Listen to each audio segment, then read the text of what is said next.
नमस्कार दोस्तों एक सवाल शायद आपको अटपटा जरूर लग सकता है। क्यों आखिर भारत चाइना से कोई एडवांस फाइटर जेट नहीं खरीदता?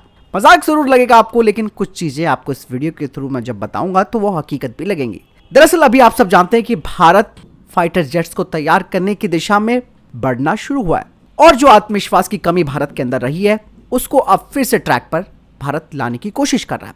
आपने देखा होगा कि वर्षों की कड़ी मेहनत के बाद भारत एक उन्नत फाइटर जेट, वो भी स्वतंत्र रूप से उनका उत्पादन नहीं कर पाया है, और 10 साल से अधिक के विकास के बाद भी LCA तेजस फाइटर जेट पूरी तरीके से लोकली नहीं बन पाया। अभी भी इसके कई कंपोनेंट्स इंपोर्ट किए जाते हैं। ऐसे में भारतीय वायुसेना विदेशी उपकरणों पर काफी निर्भर हो चुकी है, और ये भारतीय वायुसेना को विदेशी उपकरणों की विश्वसनीयता के प्रति भी काफी संवेदनशील भी बनाता है। भारत और चाइना के बीच 1962 की लड़ाई तो आप सबको याद होगी, और हाल ही के वर्षों में सीमा पर जो संघर्ष हुआ है उसे अगर आप चाइना के नजरिए से देखते हैं तो चाइना के लिए ये महत्वहीन चीजें हैं जो सुर्खियां भी वहां नहीं बनती। लेकिन भारत के नजरिए से देखा जाए तो चाइना भारत का एक ऐसा दुश्मन है जो किसी भी वक्त भारत पर आक्रमण कर सकता है। अब सवाल पर आते हैं, भारत के द्वारा चीन से लड़ाकू विमान खरीदने को लेकर भारतीयों की यानी कि हमारी प्रतिक्रिया पहली यही होगी कि भारत अपने दुश्मनों से एडवांस फाइटर जेट्स कैसे खरीद सकता है। क्या चाइना के साथ युद्ध की स्थिति में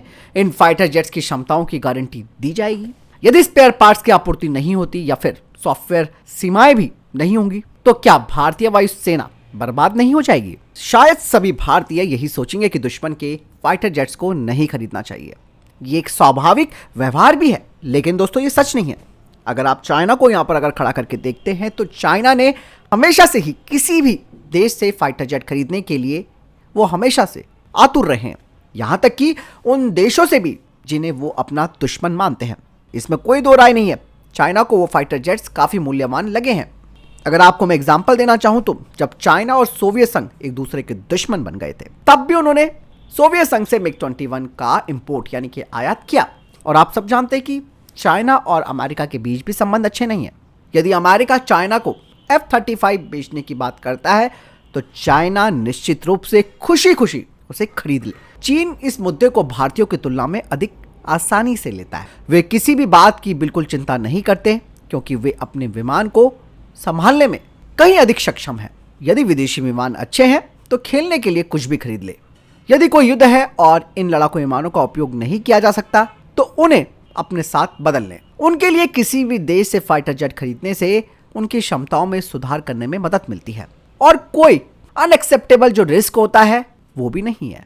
यही चीनियों का आत्मविश्वास है जिसका फिलहाल भारतीयों में अभाव दिखता है। शी जिनपिंग साफ तौर पर कहते हैं कि अगर सब चीनी हथियार खरीदते हैं तो वैश्विक शांति बनी रहेगी। ये चाइना का अहंकार नहीं बल्कि आवश्यकता के बारे में कहना है। फाइटर जेट बनाने के मामले में भारत अभी पूरी तरीके से स्वतंत्र और आत्मनिर्भर नहीं है, लेकिन भारत इस पर काम करने की कोशिश कर रहा है। हर कंपनी और देश भारतीय इकोसिस्टम के लिए जरूरी उत्पाद उपलब्ध नहीं करा सकते, और यही बड़ी वजह है कि भारत ने 36 राफेल फाइटर जेट और 126 का उत्पादन भारत में करने का फैसला किया है।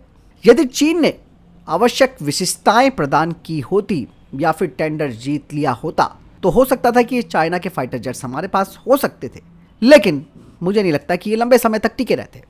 बात कुछ भी हो, लेकिन यहाँ पर सिर्फ हम चाइना की उस गति के बारे में बता रहे हैं, उनकी उस सोच के बारे में बता रहे हैं जिसे अगर हम अपनाते समय के साथ तो आज शायद भारत भी फाइटर जेट बनाने में आत्मनिर्भर बन जाता। क्योंकि दोस्तों यहाँ पर सिर्फ चाइना का उदाहरण इसलिए लिया जा रहा है कि चाइना भारत के बाद आज़ाद हुआ, भारत का पड़ोसी मुल्क है, और आज की डेट में वो अमेरिका जैसे देश को टक्कर दे रहा है। दोस्तों यहाँ पर हम चाइना के फाइटर जेट्स को खरीदने की बात नहीं कर रहे हैं। हम चाहते हैं कि भारत इस क्षेत्र में खुद आत्मनिर्भर बने, और साथ ही विदेशियों पर जो हमारी निर्भरता बनी हुई है वो कम हो सके, जिसके लिए भारत ने प्रयास बहुत लेट शुरू किया है, और एक न एक दिन सफलता हमें जरूर मिलेगी इस क्षेत्र में, लेकिन उसके लिए काफी लंबा वक्त लग जाएगा। फिलहाल आपको क्या लगता है मुझे कमेंट सेक्शन में लिखकर जरूर बताइएगा, और ये टॉपिक कैसा लगा उसके बारे में भी अपनी राय जरूर दीजिएगा। जय हिंद, वंदे मातरम।